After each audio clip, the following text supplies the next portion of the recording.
They were once worshipped in whispers and firelight, praised in chants that echoed through sacred groves and royal courts.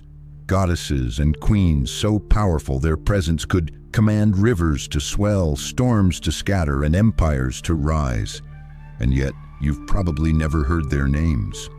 In the vast pantheon of African mythology, where male gods like Shango, Anansi, and Ogun are etched in legend, the divine feminine, fierce, wise, and commanding, has too often been pushed into the shadows. Why?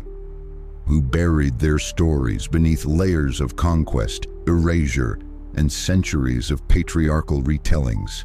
Imagine a goddess whose tears became the rivers that nourished civilizations, a queen whose armies of women were so fearsome that European invaders rewrote her legacy into myth. Women who conjured rain with ritual, commanded the winds with songs, seduced with divine charm, and ruled realms not as consorts, but as sovereigns. These weren't side characters in a man's legend, they were the legends. And yet, their names rarely make it into school books, documentaries, or even the popular myths retold across the world. What happened to these stories? How did they become footnotes in the very mythologies they helped build? Was it the result of colonization, or does the root lie deeper, in a shift of values that favored domination over nurturing, war over wisdom, and kings over queens? This video will unravel the buried legacies of the forgotten queens of African mythology, figures both mythical and historical, whose voices were silenced not by irrelevance, but by design. From the radiant Oshun, goddess of rivers, love, and fertility in Yoruba cosmology, to the indomitable Queen Nzinga of Ndongo and Matamba, who stared down colonial powers with strategy and fire, we will uncover the rich, powerful roles these women played in shaping spiritual and earthly worlds. These aren't just tales of magic and might, they're blueprints of a divine feminine worldview, one that thrived in balance before it was rewritten by force and fire. Through storytelling rooted in myth, memory, and oral tradition, we'll rediscover the sacred feminine that once guided entire civilizations.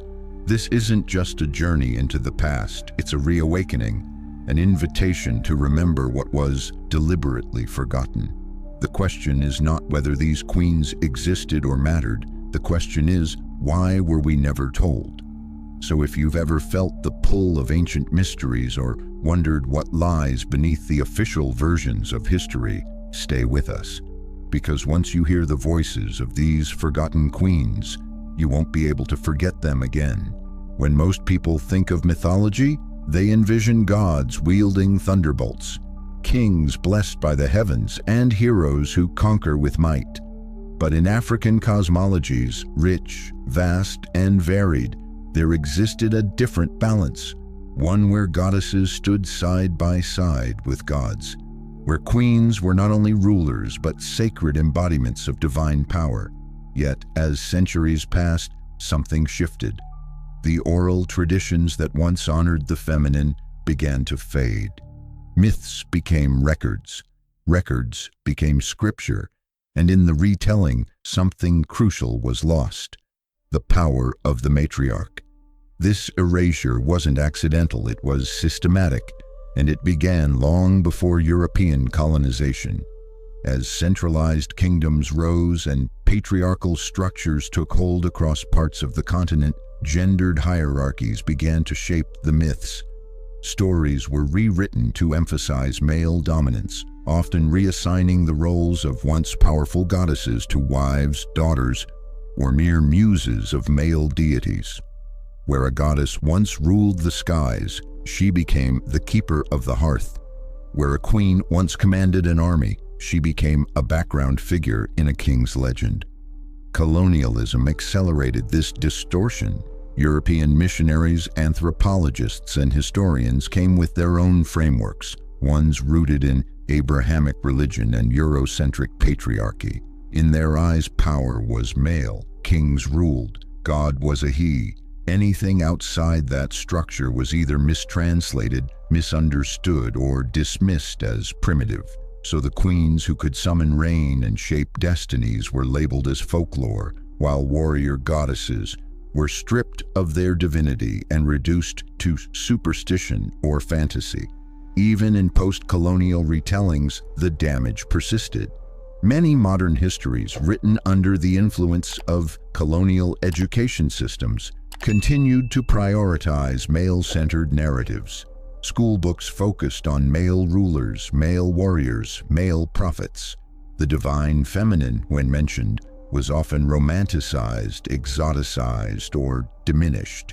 The balance was broken, not because the stories were untrue, but because they were inconvenient to the dominant narrative. But African mythology, like the continent itself, is resilient. Beneath the surface, in the whispers of griots, in rituals passed from grandmother to granddaughter, the truth has survived. The stories of Oshun, Aosi, Mojaji, and Nzinga were never truly lost. They were waiting for ears ready to listen, waiting for a world finally prepared to remember. Now we journey to the ancient kingdom of Dahomey, present-day Benin, where history and myth blur in the figure of Queen Aosi and her legendary army of women. Known as the Mino, or more famously, the Dahomey Amazons, this all-female military regiment was a force unlike any the world had seen. But Queen Aosi wasn't just a ruler, she was a warrior queen, a living deity of defiance, and the embodiment of feminine power that refused to bow to the expectations of her time. While Western mythology boasts of the Amazons of Greece, the real story of elite female warriors belongs to West Africa. The women of Dahomey were not myth. They were meticulously trained soldiers who lived by strict codes of discipline, celibacy, and absolute loyalty to their queen.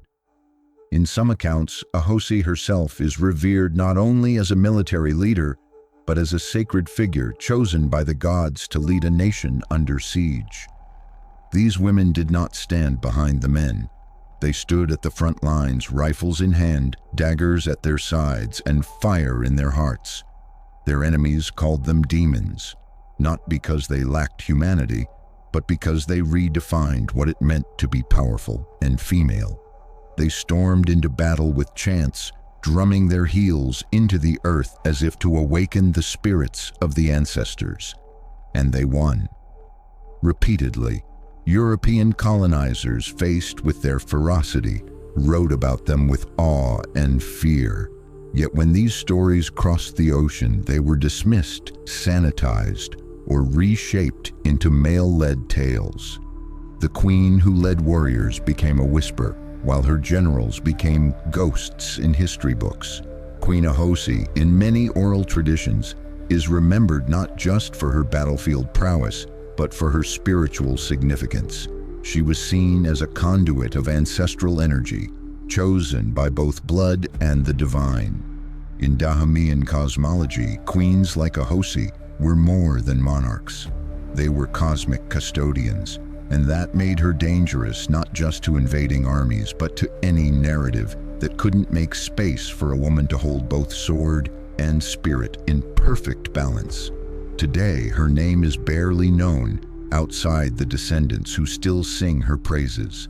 But Aosi was never forgotten by those who mattered most. The women who came after, who still fight, still lead, and still carry the weight of a lineage forged in fire. She is beauty, she is seduction, she is healing, she is wrath. Oshun, the Yoruba goddess of sweet waters, love, fertility, and abundance. Revered across West Africa and the Americas, Oshun is one of the most powerful orishas in the Yoruba pantheon. Yet even in her grace and generosity, her story has often been simplified, reduced to a deity of flirtation or mere sweetness. But Oshun is much more than a gentle river.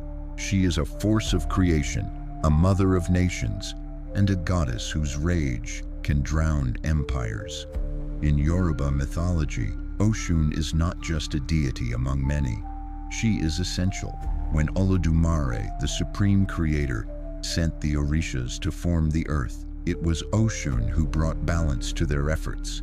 The male Orishas, in their arrogance, ignored her, believing her presence unnecessary. But nothing they did worked. The rivers dried, the crops withered, and chaos reigned, until they begged Oshun to return. With a dance and a wave of her hand, she restored harmony. The message was clear. Without the feminine, creation itself is incomplete. Yet despite her foundational role, later interpretations of the Orisha tradition often softened or sidelined her power. Colonial Christian influences, with their disdain for female divinity, turned Oshun into a figure of temptation rather than wisdom. In some stories, she became a lover rather than a leader, a seductress rather than a strategist. Her complexity, her ability to love and destroy, to nurture and punish, was lost beneath layers of cultural distortion. But the faithful never forgot. Across Nigeria, Brazil, Cuba, and the Caribbean, Oshun remained a living presence. In Santeria, Candomblé, and other Afro-diasporic religions, she is honored with honey, mirrors, and offerings at riverbanks. She is called upon by women seeking fertility, by lovers yearning for connection, by healers in search of divine intervention. Her priests dance her stories into existence, reminding the world that beauty is not weakness, and that softness is not surrender. Oshun teaches us that water, while gentle, carves through stone, that femininity, when divine, commands the forces of life itself. And her story, though once dimmed, continues to ripple across continents, calling us to remember the sacred power that flows in every woman who refuses to be overlooked. If Oshun represents divine grace, then Queen Nzinga of Ndongo and Matamba represents divine resistance, a woman who didn't just play the political game, but rewrote its rules entirely. Born in 1583 in what is now Angola, Nzinga emerged not from myth, but from the blood-stained pages of colonial history, where she stood as both sword and shield against the Portuguese Empire. Yet her life, filled with cunning diplomacy, fierce warfare, and spiritual power, feels too legendary to be anything but mythological. Nzinga was not born into power, she earned it. When her brother failed to resist Portuguese colonization, she took the reins, not as regent but as sovereign. She negotiated with European powers, outmaneuvered rivals, and even converted to Christianity strategically, adopting the name Ana de Sousa to gain political leverage. But make no mistake, Nzinga was never a puppet of the church. She bent religion to her will, not the other way around. In many African traditions, she is seen as the embodiment of ancestral strength, a queen chosen by spirit and destiny to protect her people at any cost. Her reign was marked by more than just strategy. It was marked by fearlessness. She led armies into battle dressed in warrior garb and performed rituals before combat to invoke ancestral power. When the Portuguese tried to break her, Nzinga responded not with surrender but with transformation. She relocated her kingdom, established new alliances, and even welcomed escaped slaves and exiles, turning her realm into a sanctuary of resistance. It wasn't just a fight for land, it was a spiritual war for identity, dignity, and survival. Despite her monumental legacy, Nzinga's name was nearly erased. European chroniclers painted her as cruel, manipulative, and unhinged, descriptions commonly used to discredit powerful women who refused to submit. Her leadership was framed as unnatural, her defiance as madness. But to the people of Angola, Nzinga remains a mother of the nation, a warrior queen whose spirit still watches over the land she defended with every ounce of her being. In many ways, Nzinga bridges the realms of history and myth. Her story teaches us that the divine feminine isn't just about creation. It's about protection, resistance, and sovereignty. She was a queen who became a legend, and a legend who refused to fade. Her throne may no longer stand, but her legacy towers still. High in the verdant hills of what is now Limpopo, South Africa, there exists a lineage of queens whose power is not rooted in conquest, but in communion, with nature, with spirit, and with the skies themselves. Mojaji, the rain queen of the Balabedu people, is perhaps one of the most mystical figures in African mythology. She does not wield a sword or march into war. Her power flows from the clouds, summoned through ritual, passed from mother to daughter in a sacred line that has endured for centuries. Unlike many monarchies, the Balabedu have preserved a matrilineal dynasty where only women may rule. The title of Mojaji is not just royal, it is divine. The Rain Queen is believed to be the spiritual vessel through which ancestral spirits channel the life-giving rain.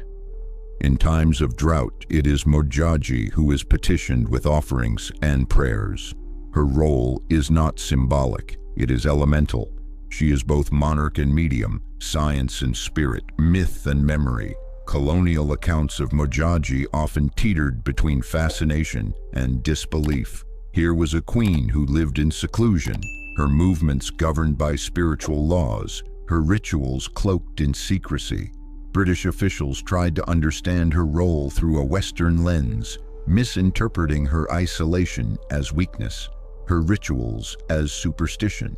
But for the Balabedu, her presence was sacred, her silence thunderous, her hands the very vessels of survival. What makes the story of Mojaji so profound is its endurance. Even as colonial rule attempted to dismantle indigenous governance, the Rain Queen remained. Even today, the institution persists, albeit reshaped by modern politics and cultural change. The spirit of Mojaji, however, is eternal. Her story challenges the Western archetype of power, reminding us that true leadership can be quiet, nurturing, and deeply spiritual, and still command the skies. In a world obsessed with noise, dominance, and spectacle, Mojaji whispers of another way, a power that nourishes rather than conquers, a rule that restores rather than destroys. Her reign is more than weather. It is wisdom poured from the heavens by a queen whose throne is as ancient as the storm. And in remembering her, we don't just recall a forgotten queen. We honor a way of being that the world desperately needs to remember. Their names may not fill textbooks or echo through Hollywood scripts, but the legacies of Aosi, Oshun, Nzinga, and Mojaji pulse through the soul of Africa like an ancestral heartbeat. These were not secondary figures orbiting around male power. They were sovereigns, creators, warriors, and rainmakers. Their absence from mainstream history is not proof of insignificance, but rather a symptom of a world that long feared the full scope of feminine power. Throughout this journey, we've uncovered more than mythology. We've uncovered erasure. We've seen how the divine feminine was suppressed, rebranded, or forgotten, not because it lacked strength, but because it threatened the narratives built by empires, both foreign and domestic. We've seen how myth and history, often separated by a fragile line, work together to elevate and diminish, to reveal and obscure. And most importantly, we've seen how the voices of these women, whether born of gods or flesh, still resonate. This is not the end of their story. In fact, it may be the beginning. Around the world, new generations are seeking out these silenced truths. Scholars are retranslating ancient texts. Artists are reimagining sacred icons. Daughters and granddaughters are carrying old rituals forward with new purpose. The queens and goddesses we thought forgotten are rising again, not in temples or palaces, but in hearts and minds, in storytelling, in memory, in cultural rebirth. To remember them is to reclaim a part of ourselves, because when we lift their names from the silence, we also challenge the very structures that told us their power didn't matter. We break the spell of historical amnesia and reconnect with a world where divinity wore braids, ruled kingdoms, summoned storms, and walked proudly in the fullness of womanhood. So as this video draws to a close, let it not be an ending, but an invocation. Let it call you to explore further, to question louder, and to tell these stories wherever they've been silenced. Because every queen you've heard today still reigns. In the rivers, the rain, the resistance, and in the very rhythm of the earth. If this story moved you, if it lit a fire within, share it. Honor it. And don't forget to like this video and subscribe for more journeys into untold histories. Let's keep their names alive. Let's bring the queens back to their thrones.